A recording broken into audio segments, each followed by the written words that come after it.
Bon dimanche matin, bon rendez-vous dominical, Facebook, belle communauté. Bon matin, Michel. Bonjour, François. On a encore de la fichue de belle température à matin. Il fait chaud. Il fait chaud. Oui. Et moi, il fait doublement chaud. Oui, comme chantait Lisa Leblanc. J'aurais dû emprunter ta chemise ce matin. Oui, ta chemise de vélo, hein? Oui. C'est ça? Mais non, toi, tu as une chemise de vélo et moi, j'ai fait du Oui, mais vélo. on racontera pourquoi j'ai mis en hommage ma chemise de vélo ce matin. On le dira tantôt. On est pas rendu là. Écoute, un beau 20 degrés au mercure, mais ressenti pas mal plus que ça, on 45. dirait. Ouais, genre, en tout cas. Mais au moins, c'est pas trop humide aujourd'hui. Et on attend un maximum au mercure de 28 degrés aujourd'hui. Oh. Ressenti probablement autour d'une trentaine de degrés. Wow. Il faut prendre tous les moments magiques de chaleur estivale, d'élan d'été qui veut se poursuivre et qui ne veut pas lâcher prise. Moi, je pense que je vais proposer un après-midi de paddleboard à quelqu'un. Ah bon, ben c'est bon. Ouais, c'est ça. Il va falloir que vous le faisiez à pied. En tout cas, ça, on c'est s'en vrai, j'avais jasera. oublié ce Ben oui. OK. Hey, écoute, mais ça a brassé, ça a de l'air, c'est un méchant temps. Ça a l'air... j'ai fait ma petite enquête. OK. Pour notre samedi de l'Oktoberfest, c'était l'ami Mike Deschambault avec le Jug Band Trio qui était ici. Puis écoute, autant où ça l'a brassé vendredi, où ça a été chercher enthousiasme auprès des visiteurs et spectateurs qui sont venus assister aux deux bands qui étaient ici vendredi. Ça a l'air que ça a brassé la cage encore hier. Les gens, je pense qu'ils sont conscients que l'été qui se poursuit, il faut prendre chacune des petites parcelles qui nous restent. Puis tout le monde était au rendez-vous hier. Ça a l'air que Mike était en feu avec sa voix. Le guitariste, la bassiste, écoute, ça a l'air que ça a brassé. C'est un méchant temps ici. J'étais content d'entendre ça. C'est l'ami Michel Gay qui m'en a parlé. Je l'ai croisé tantôt. C'est très drôle parce qu'il faisait sa petite méditation. Il était très zen sur sa planche. Puis, écoute, moi, je me suis amusé. Je suis allé chercher mon mégaphone. Puis, j'ai dit « Bon matin, Michel Gay. Réveille-toi de ta méditation. » Il a fait un méga saut. Oui, ça a fait... c'est ça. Ça a fait son effet. Fait que là, il m'a regardé. Il dit « Oh, mon Moses, toi. » Je venais de le sortir de sa... De son paradis. De son paradis, de son paradis méditatif.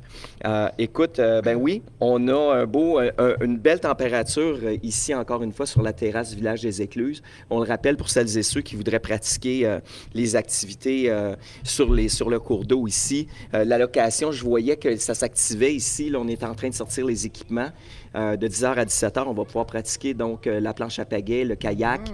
Ici sur place, on est en train de tout installer, les équipements, les vestes de sauvetage, les VFI là, pour la location, etc. Ça s'active aussi au bar, là, les cafés, puis bon, tout ça, je pense que... Là, même des amis à l'eau? Oui, on a des... Oui, moi, depuis tantôt, je vois... On a des petits cocos qui font des châteaux de sable. Hey, sais-tu quoi? J'ai une gentille petite fille qui est venue me jaser parce que tu sais que Lottie, à quel point que c'est une aimant et une aimante. Elle est aimante, mais elle est une aimant à tous ceux et celles qui ont envie de la cajoler puis de la flatter. Puis j'avais une petite Clémentine un matin. Sais-tu quoi? Elle avait 6 ans. Fait que j'ai dit, sais-tu quoi? Moi, j'en ai une Clémentine, mais c'est Clémence. Mais elle a 17 ans. Fait que c'est une grosse différence, mais... Et elle a vraiment une Clémentine comme avatar. Oui, parce que c'est drôle, papa, de son vivant, lui, papa Robert, il l'appelait tout le temps, son grand-papa, il l'appelait tout le temps Clémentine. Ah, pour vrai? Oui, tout le temps. C'est ça l'histoire. Oui, c'est ça. Donc, Clémence, c'était son nickname. Petit moment touchant. Écoute, on a donc... c'est ça, un beau dimanche de l'Oktoberfest. Hey, écoute, on s'était promis qu'on en parlerait parce qu'on se fait ambassadeur ici de tout ce qui est Oktoberfest pour tous les boqueux et boqueuses, si on peut dire ça ici. J'invente un terme ce matin, en quantité limitée. On en a parlé avec Mike, on en a parlé encore hier. On les met à l'effigie. C'est à l'effigie, donc, de l'Oktoberfest 2024. Les bocs en quantité limitée à l'effigie du castor. Donc, vraiment magnifiques. Sont vraiment incroyables. Vraiment incroyables pour les adeptes, les collectionneurs. C'est un must. Vous devez avoir ça. Puis pas attendre le dernier dimanche de l'Oktoberfest, le 12 octobre. Il en restera peut-être plus. Bien, je dis peut-être, puis même j'ose quasiment dire, il en restera plus. Non, bien ça, c'est sûr. Donc, 19,95. Rempli. Puis par la suite, bien évidemment, il n'y a rien qui empêche de le de le re-remplir. Mais ça ne coûtera pas.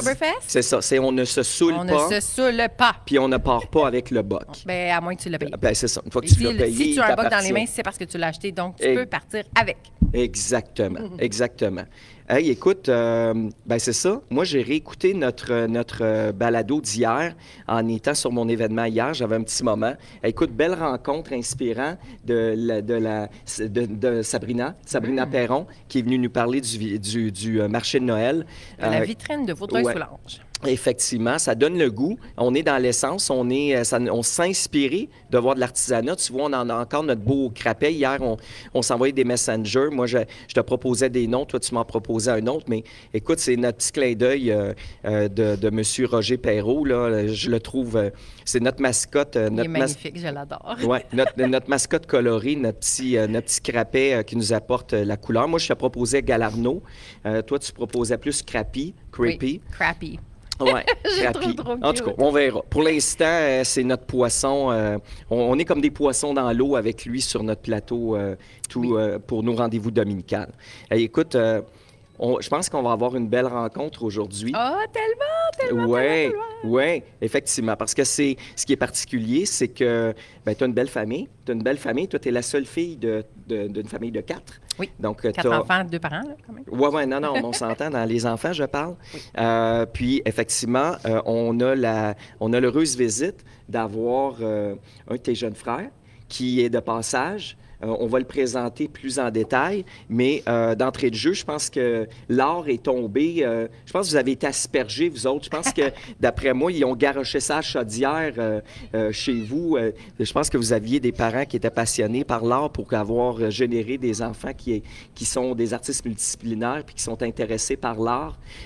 Puis, écoute, on va avoir le bonheur de rencontrer ton frère qui est de passage pour quelques semaines ici. Écoute, Michel, tout ce qu'on pourrait dire d'entrée de jeu aussi, c'est qu'il y a une belle programmation. On va tout de suite inviter les gens à se présenter sur le site ici du Village des Écluses. C'est Val et Matt à partir de 15 h qui vont venir faire une superbe présentation. Tu les connais? Bien, je suis pas sûre. C'est peut-être mon amie Valérie. C'est exactement ça. Bien oui. là, il faut que je revienne. Oui, bien c'est ça. C'est Mike qui en a parlé. Là. C'est ton amie Valérie. Je pense qu'elle devait... Il y avait eu des occasions où je pense que Mère Nature n'était moins clémente. Puis que finalement, on avait préféré remettre... qu'on avait préféré remettre dans des conditions favorables. Puis là, mais je pense que les conditions sont toutes alignées, sont toutes réunies. Les étoiles sont alignées pour que Val et Matt soient présents en prestation ici sur la terrasse du Village des Écluses de 15 h. Habituellement, elle est plus un petit peu dans le style blues, des trucs comme ça. Okay. Mais là, ça dépend. Là, je ne sais pas qu'est-ce qu'ils font ensemble. Je ne les ai jamais vus ensemble. Bon, bien là, c'est une petite fille. Il va falloir que tu m'envoies des vidéos. Moi, je serais rendu à Montréal déjà là, mais bon, obligation oblige. Mais j'ai envie que tu m'en parles. Tu savais que j'ai déjà approché Valérie dans le temps pour du coaching vocal et j'ai appris par la bande qu'elle avait déjà participé à l'émission, voyons, comment ça s'appelle? C'est ça, c'est Star Academy. Star Academy. Oui, parce qu'on en parlait d'ailleurs. Tu n'étais pas présente, tu étais à la fête des Moissons, la première édition ici au Parc Saint-Pierre. Mais lorsqu'on a abordé les artistes en prestation durant le week-end, où Mike a fait l'annonce des différents artistes, bien, il faisait référence, mais là, il ne se souvenait plus exactement si c'était à La Voix ou à Star Academy. C'est Star Academy, je crois, 2014, mais là, faut pas, je mets pas ma main dans le feu. Non, c'est bon. OK, mais on a des bons indices, puis on aura la chance. Bien, de toute façon, si tu as la chance de la recroiser, prends une photo. Oui, prends une photo, tu partageras, puis tu nous confirmeras le détail de toute façon. C'est une amie proche, elle a de beaux enfants et nous sommes... non, c'est proche. On dîne pas ensemble tous les dimanches, là, Valérie. Je ne veux pas mettre des mots dans ta bouche. C'est ça. Mais on se connaît des très, paroles très dans bien. sa bouche. Des paroles dans sa bouche. J'ai dit des mots dans sa bouche. Oui, mais c'est ça. Mais là, vu que c'est une chanteuse, des paroles. Des paroles et des chants dans sa bouche. Ben, écoute, j'ai bien hâte que tu me racontes ça d'abord parce que je pense que ça va se prêter parfaitement pour un bel après-midi cosy, d'avoir de la belle musique.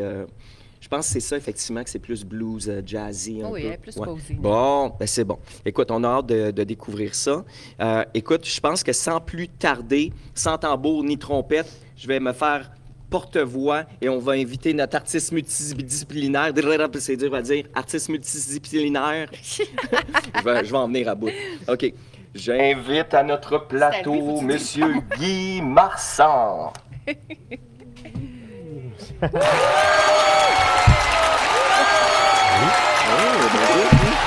Bonjour Guy. Salut. Ben oui, hey, j'ai eu l'honneur de faire ta connaissance ce week-end. OK? Ben écoute, Michel m'en avait... Ben on a fait des FaceTime ensemble. J'ai eu la chance de te parler au téléphone, puis tout ça. Bon, on apprend à se connaître ce week-end. Au-delà de ça, écoute, tu es un artiste multidisciplinaire, un danseur émérite. Tu œuvres principalement... Écoute, tu roules ta bosse depuis longtemps. Tu vas nous raconter tout ça, ton parcours, ce qui t'a amené à Hambourg, en Allemagne. Mais écoute, d'entrée de jeu, c'est quoi ta spécialisation comme artiste? Bon, je dirais que j'ai fait une première formation en théâtre. J'ai toujours fait du théâtre puis de la danse. Mais au niveau professionnel, j'ai une formation d'acteur.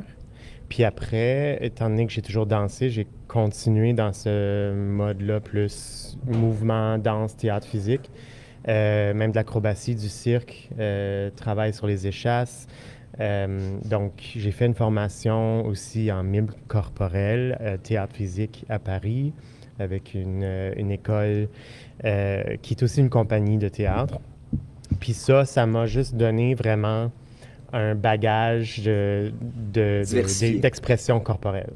Puis ensuite, j'ai travaillé pendant 6 ans avec une compagnie à Ottawa qui s'appelle Ottawa Stilt Union, où on faisait un mélange de théâtre, danse, acrobatie et chasse, et chant, avec un peu de tout, pour créer des spectacles plutôt pour famille et enfants, mais on a fait quelques spectacles d'adultes aussi. OK. Puis ensuite, en 2013, je suis parti avec une bourse en Allemagne pour aller faire une maîtrise en art qui s'appelle Performance Studies en anglais, qui est une étude de la théorie et la pratique du corps sur scène. Comment est-ce qu'on fait pour mettre un corps en scène? Surtout, le programme que j'ai fait, il y en a différentes disciplines un peu partout dans le monde, mais à Hambourg, le point focal, c'était le corps comme mode d'expression. Fait que c'était beaucoup de gens qui viennent du milieu de la danse. C'est un programme de 2 ans où on avait une maîtrise à écrire et un spectacle final à présenter.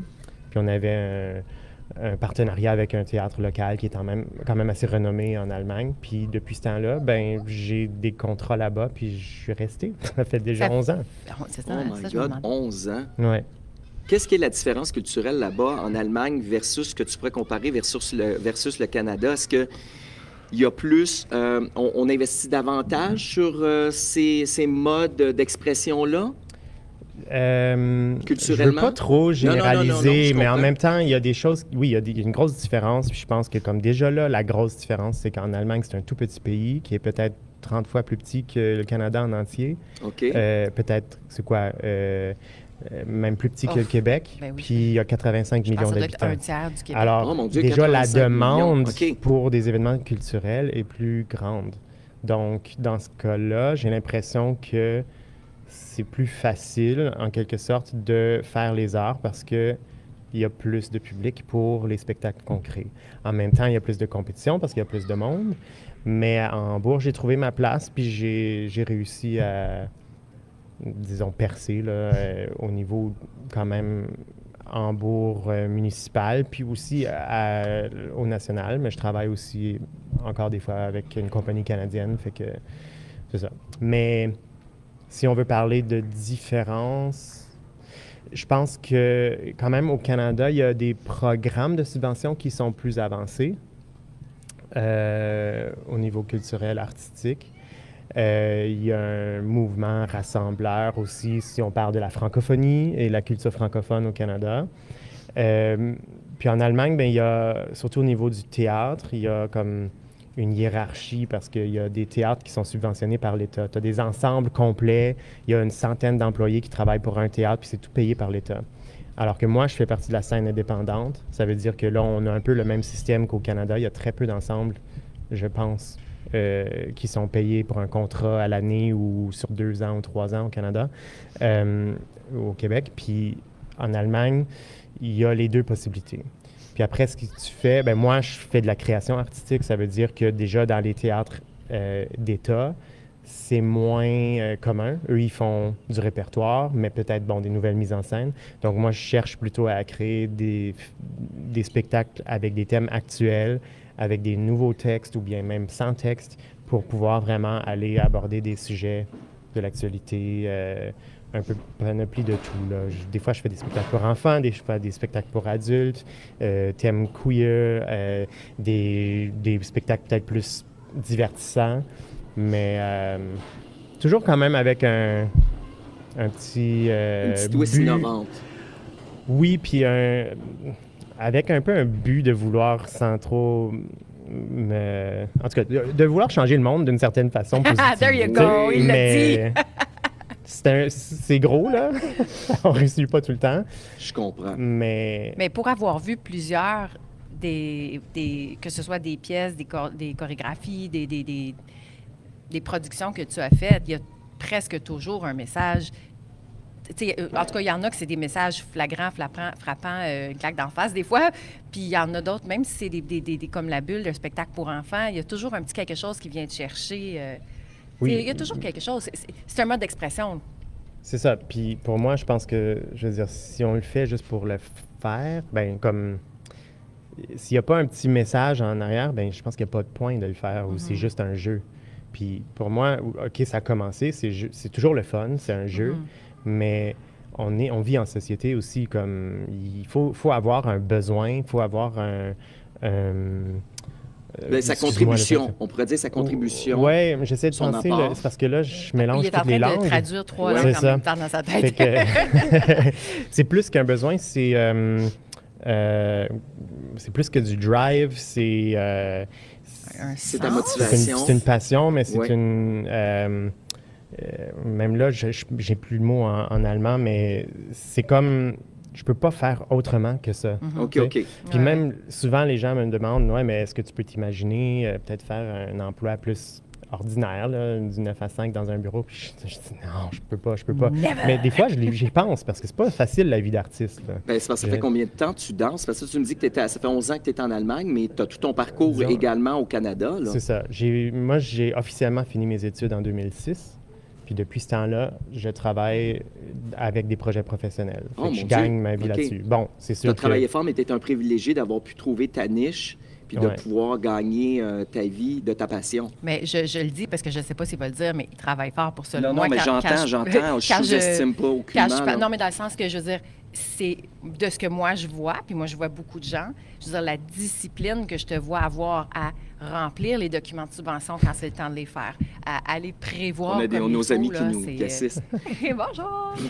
Oui, bien c'est ça. Parce qu'il y en a des ressources. Puis sans dire qu'il faut vivre juste des subventions, c'est pas ça que je veux dire, mais tu sais, il y en a des ressources. Mais entre toi et moi, c'est pas facile à avoir. Les gens pensent, c'est facile, tu remplis un papier, tu signes. Non, là, c'est parce qu'il y a des pages et des pages et des pages et des graphiques. Oui, il y a du travail clérical puis de préparation derrière ça. C'est un choix, je veux dire. Oui, absolument. Étant donné que j'ai commencé en théâtre aussi, j'ai quand même l'habileté de être devant la caméra, puis je suis pas gêné là, comme ça. J'ai une présence scénique aussi, mais sur la caméra, je peux le faire.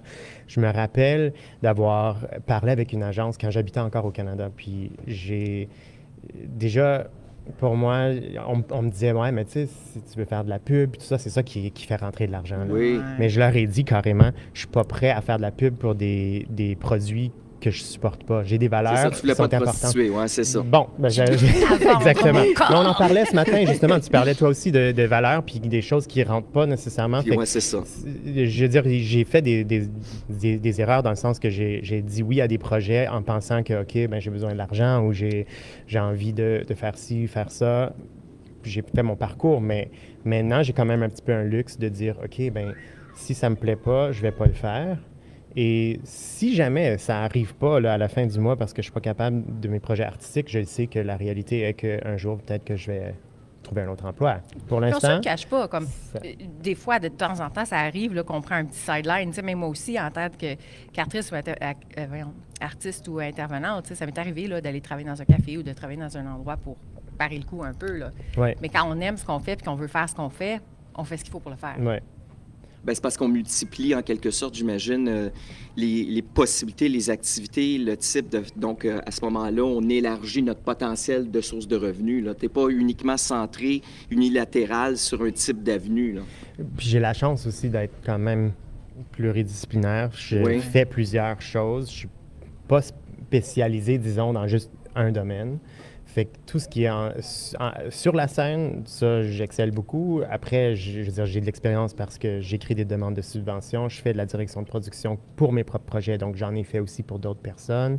Donc déjà, dans le milieu du spectacle, ça, je suis capable de me diversifier assez si j'ai une année qui est plus difficile. Tu baignes dans la chorégraphie également aussi. Oui. Donc là, j'ai commencé... c'est plus le fait d'aller en Allemagne qui a comme fait... J'ai toujours voulu créer des spectacles. Quand j'étais à Ottawa, je créais avec une compagnie des spectacles collectifs.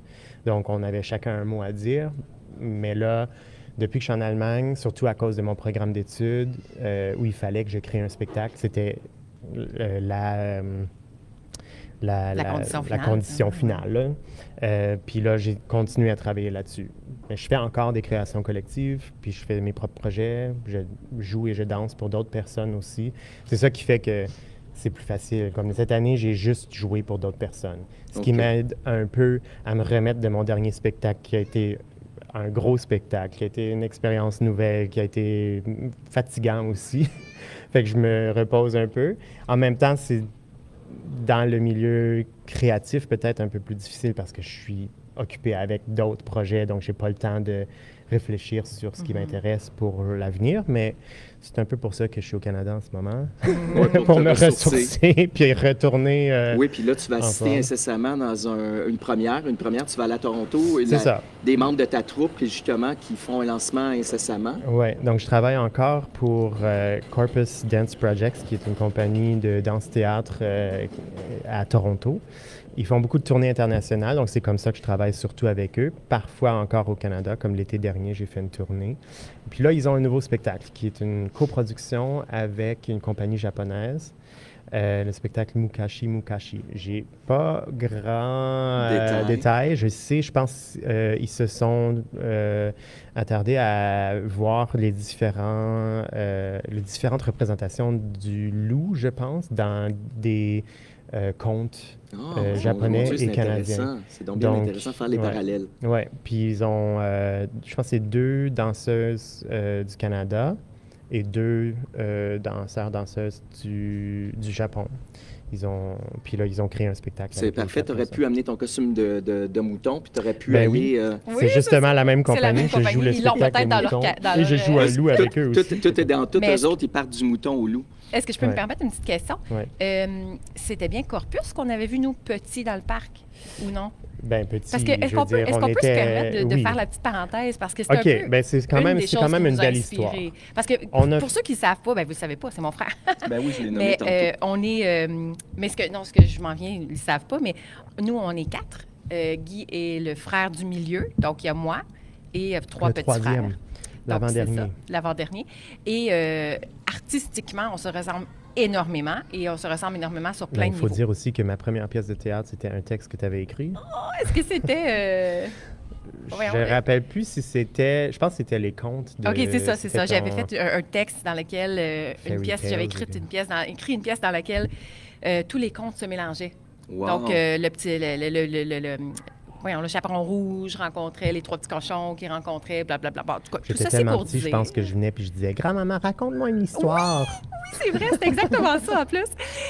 Alors, tout ceci pour dire qu'on s'est toujours suivis et on a vécu beaucoup de choses ensemble. Et je me rappelle très pertinemment, on en a parlé souvent, de ce moment-là. Je pense que tu étais peut-être jeune ado, pré-ado, quand on les a vus dans le parc. Là, tu parles de Corpus? Ben non, j'avais 18 ans, je pense. Tu étais plus vieux, donc tu étais de retour. La fois là, qu'ils sont allés dans l'arbre, puis qu'il y avait la piscine, c'est ça? OK, parfait. Vas-y, parle. Dive. Ah, c'est mon ami Neil qui dansait là-dedans. J'ai appris plusieurs années plus tard. En tout cas... on va vous inclure dans notre inside. Donc, en 2002, moi, j'allais commencer, je pense, mes études en théâtre, où je venais de commencer ma première année. Puis, il y a un événement qui s'appelle Dusk Dances que la compagnie Corpus a commencé. Ils vont dans différents parcs, dans différentes villes, et ils invitent des courtes pièces de danse. Puis, ça se passe dans différents lieux du parc. Puis, il y a un parcours, là. Tu vois une petite pièce après l'autre. Et c'est la première fois que j'ai rencontré Corpus avec leur spectacle Escadron volant. et où ils jouent des pilotes qui, à cause de manque, à cause de coupures budgétaires, ils doivent faire leur formation ou leur entraînement au sol, sans avion. C'est vraiment très familial, très cirque un peu. C'est très drôle. Très drôle. Le directeur de la compagnie dit que c'était inspiré aussi de la comédie de Monty Python. Vraiment, c'est du ridicule, mais tellement drôle. De l'absurde. Ouais. Si je peux me permettre, je ne sais pas si vous voyez bien le chandail de mon frère, mais c'est un chandail de la ville où il habite, Hambourg. Par contre, je me permets de le nommer parce que c'est ce qui m'a fait penser à Corpus. Ah oui. Les comédiens arrivent habillés en maillot de bain d'ancien temps, rayés avec un chapeau de bain. C'est mourant. Là. Non, là, tu te trompes, ça, c'était l'autre spectacle. C'est l'autre spectacle? Parce que c'est le costume des escadrons, excuse-moi, là, mais c'est, on est en habit collant noir. Oui, c'est ça, non? Tu parlais de rayures, mais c'est pas un casque de bain, c'est un casque de pilote avec comme les... C'est vrai, t'as raison. Comment t'appelles ça? Les oreilles, disons. Bon, je suis dans les patates, je suis désolée. Un drapeau. Ma mémoire. C'est quoi encore? On est le régiment en tout cas, c'est très haut en couleur, au niveau de la mise en scène. Dans tous les spectacles, c'est vraiment la magie théâtrale qui Est-ce que tu me permets de faire un parallèle, puis probablement que je vais être carrément dans le champ? C'est sûr que pour les non-initiés, au niveau de la danse, moi, j'ai une sœur qui a commencé son parcours en danse à l'école Louise Lapierre, entre autres. Après ça, elle a fait sa formation. Mais c'est sûr que de façon générale, ce qu'on connaît en danse au Québec, c'est, mettons, par le biais, les grands ballets canadiens, OK? Casse-noisette. Bon, si, mettons, on va dans un petit peu plus de l'éclectique, on va penser à Louise Lecavalier. Quel est le nom de son comparse? Ça me travaille Claude, qui est un très, très grand comédien, metteur en scène, qui dansait avec Louise Lecavalier. En tout cas, ça va nous revenir, mais c'est un grand, grand danseur. Il a dansé de longues années avec Louise Lecavalier, puis il a joué, entre autres, sur des séries, je pense Annie et ses hommes. Il jouait celui qui avait des défis psychologiques. Je pense qu'il y avait des problèmes, justement, En tout cas, ça va nous revenir, on va trouver le lien. Mais écoute, c'est quoi la différence? Est-ce qu'il y a une plage entre les deux? On a le très, très, très expérimental ou très danse, très moderne. Puis on a le ballet. Est-ce que le ballet attire et plus... va être plus accessible vers la clientèle qui connaisse moins la danse? Essaie de m'aider à démystifier ça un peu. Voilà, je sais pas, en fait, parce que c'est ça. Là, tu ouvres vraiment une boîte de Pandore, parce que justement, c'est pour ça que tu es là. Il y a dans plus de liberté.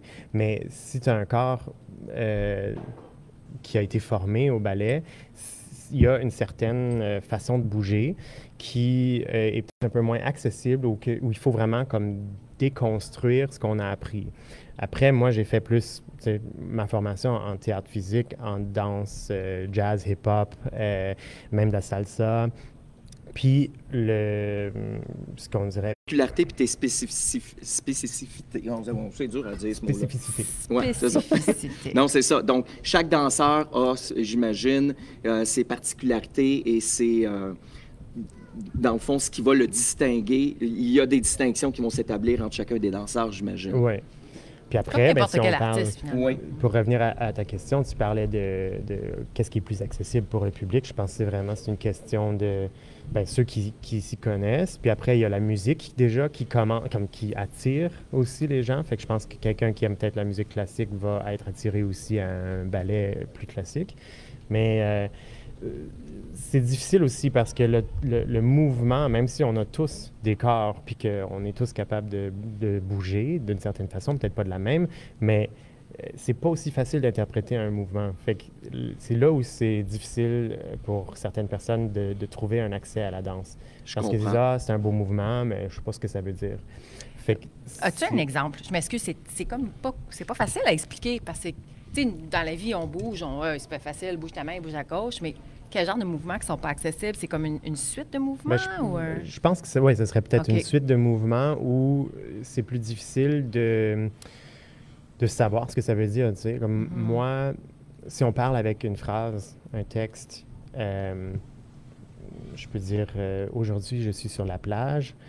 Puis après ça, tu as quelqu'un qui fait un mouvement avec le bras, qui fait la vague, puis je suis sur la plage.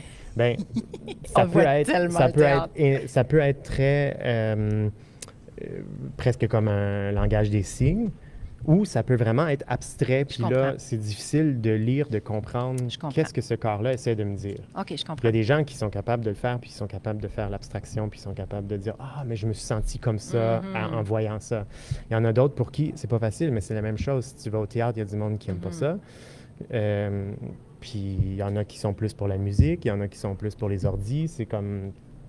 Oui, ça, c'est nos champs d'intérêt. Nos champs d'intérêt vont nous amener vers ce qui va nous faire nous épanouir. Écoute, je l'ai retrouvé, le nom de mon fameux comédien. C'est pas Claude, c'est Marc Bélan. Écoute, Marc Bélan, qui est un excellent metteur en scène, danseur, comédien. Il a joué donc dans plusieurs téléséries, dont Agnès et ses hommes. Je pense qu'il jouait le rôle justement d'un autiste. Le frère, je pense, un des frères des comédiens, je pense que c'était le frère de Annie, justement. Mais en tout cas, mais il a dansé beaucoup avec Louise Lecavalier. Puis ils ont démystifié beaucoup, je pense, dans les années 80-90, au niveau de la danse contemporaine. Ils ont été des précurseurs à ce niveau-là. Oui. Avec la Lalais Human Step, sûrement que ça dit quelque chose, cette troupe-là. Oui.